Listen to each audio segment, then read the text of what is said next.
আমার মনে হয় নৌকা মার্কা নাম দাঁড়িয়ে এবার যদি কুকুর মার্কা দাঁড়াতো তাও পাস করবে। পাস করা কি, ওকে তো পাস ফেলনি। 2008 থেকে 24 সাল পর্যন্ত যারা নির্বাচনের নামে প্রহসন করে এমপি লাগান, নামের শেষে মন্ত্রী লাগান, আপনি মানুষ? এখন থেকে জীবনেও কোনোদিন সাবেক এমপি সাবেক মন্ত্রী লিখবেন না, লিখবেন সাবেক চোর।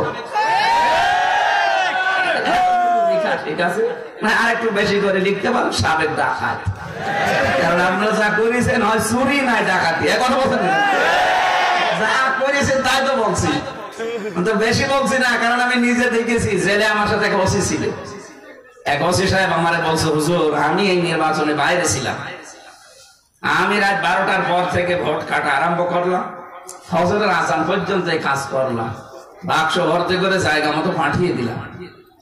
ফজরের আজান দিলে গোসল করলাম, ওযু করে 2 রাকাত নামাজ পড়ে বললাম আস্তাগফিরুল্লাহ।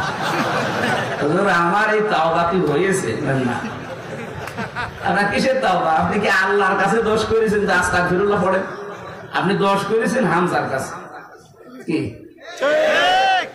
একটা এমপি বানাতে 3.5 লাখ 4 লাখ হামজা লাগে, সেই হামজা সব আপনি নিজে একাই হয়ে গেলেন, আর এখন বলছেন আস্তাগফিরুল্লাহ।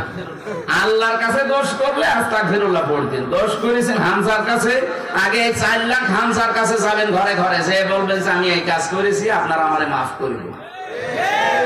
ওরা যদি মন থেকে মাফ করে তাহলে আপনার মাফ হবে, আর যদি বলে না মাফ হবে না, তুই এদিকে আয়, যা করতে চাই আপনাকে মেনে নেওয়া লাগবে। 2 নাম্বার ভয়ঙ্কর বিষয়, আপনি মাফ চাবেন কি করে? কারণ এই কয়েক বছরে অনেক হামজা মরে গেছে, হামজা মরে যায়নি, আপনি তাদের কাছে মাফ চাবেন কি করে? আপনি জালেমকে টিকিয়ে রাখতে গিয়ে নিজের দুনিয়া আখিরাত সব শেষ করলেন, আরো তো এখন পালিয়ে গেছে। বলেন আপনারা যারা জালেমকে টিকিয়ে রাখতে এই কাজগুলো করলেন, কি করেছেন? নিজের জীবন শেষ করে দিলেন। কারণ জালেমদের বিরুদ্ধে আমি বলছিলাম মামলা দেবে কে?